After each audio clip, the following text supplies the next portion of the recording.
Mengapa Nabi Muhammad disebut Rasul terakhir? Setelah beliau, tidak ada lagi nabi dan rasul yang diangkat oleh Allah Subhanahu wa taala untuk menyebarkan agama Islam. Nabi Muhammad SAW lahir di tanggal 12 Rabiul Awal pada tahun Gajah. Dalam perhitungan Masehi adalah bulan April 571 Masehi. Tanda-tanda kenabian Muhammad sudah tampak pada hari kelahirannya. Digambarkan pada hari itu, alam semesta menyambut kelahiran beliau dengan memancarkan sinar. Di hari tersebut langit begitu cerah. Bahkan di dalam kitab Sirah Nabawi mengisahkan bahwa terdapat cahaya yang begitu terang yang sinarnya terlihat hingga ke negeri Syam di hari kelahiran Nabi Muhammad SAW. Kisah Nabi Muhammad menerima wahyu dari Allah Subhanahu wa taala. Gua Hira adalah tempat di mana untuk pertama kalinya Nabi Muhammad menerima wahyu dari Allah. Banyak pendapat yang meyakini bahwa peristiwa penting itu terjadi pada tanggal 17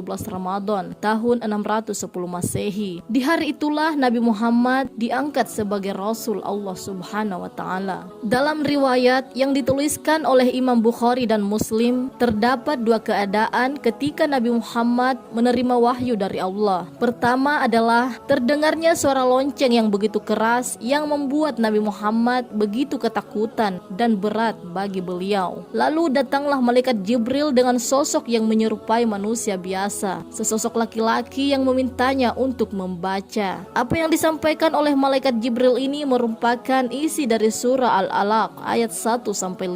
Setelahnya Allah Subhanahu wa taala menurunkan wahyunya secara bertahap kepada Nabi Muhammad. Dalam proses menyiarkan agama Islam, mulanya Rasulullah diminta untuk melakukan dakwah secara sembunyi-sembunyi. Beliau pun menyebarkan wahyu yang diterimanya hanya kepada orang-orang terdekatnya kala itu. Kemudian Allah memerintahkan beliau untuk berdakwah dan menyebarkan agama Islam secara terang-terangan. Tantangan demi tantangan dihadapi Nabi Muhammad ketika beliau mulai menyiarkan Islam secara terang-terangan. Orang-orang kafir dari kaum Quraisy selalu mengganggu dan mencoba berbagai cara untuk menghentikan dakwah yang dilakukan oleh Rasulullah SAW. Namun demikian, dengan pertolongan yang diberikan Allah Subhanahu wa taala, Islam semakin berkembang di tanah Arab. Hal ini tertuang dalam surah At-Taubah ayat 32-33 yang artinya, mereka berkehendak memadamkan cahaya agama Allah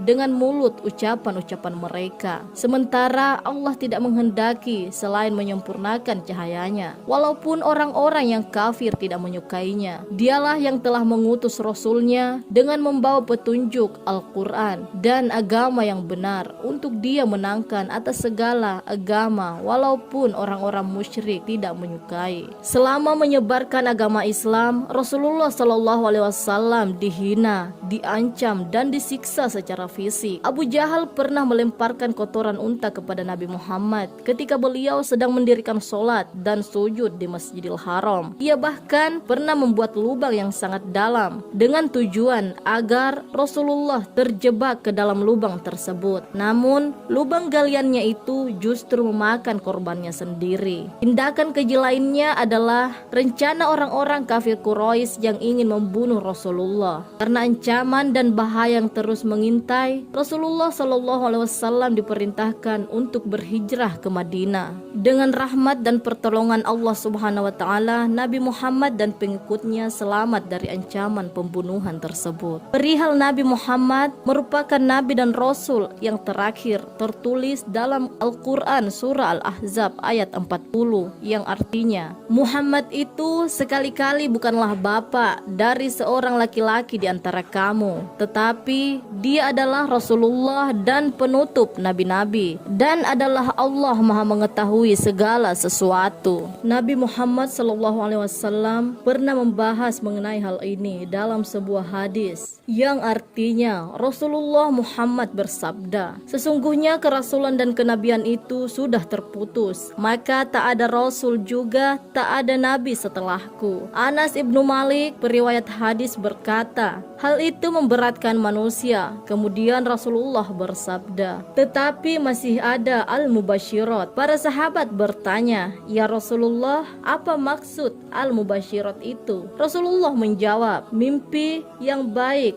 dari seorang muslim adalah bagian dari kenabian. Hadis riwayat Imam Ahmad, Tirmizi, dan Al-Hakim. Nabi Muhammad SAW pun menyandang gelar Khataman Nabiyyin, yang artinya adalah Nabi paling akhir. Rasulullah juga merupakan orang yang menyempurnakan ajaran-ajaran yang dibawa oleh Nabi dan Rasul sebelum beliau. Allah Subhanahu wa Ta'ala pun memberikan mukjizat berupa kitab suci Al-Quran yang menjadi pedoman dan penunjuk umat muslim dalam menjalankan kesehariannya di dunia, guna memperoleh bekal yang cukup untuk di akhirat kelak. Inilah alasan mengapa Nabi Muhammad SAW disebut Rasul terakhir. Ketetapan ini sudah menjadi ketetapan Allah yang Maha Kuasa. Sungguh Allah Subhanahu wa Ta'ala adalah sebaik-baiknya perencana bagi hambanya. Semua perilaku, tutur kata, dan amalan-amalan Nabi Muhammad yang dilakukan semasa hidup patut menjadi contoh oleh umat muslim di seluruh dunia. Salah satu amalan yang paling sering beliau kerjakan adalah bersedekah. Sedekah yang dilakukan di zaman Rasulullah termasuk sedekah yang totalitas, hingga tiba masa di mana tanah Arab angka kemiskinan menurun hingga 90%.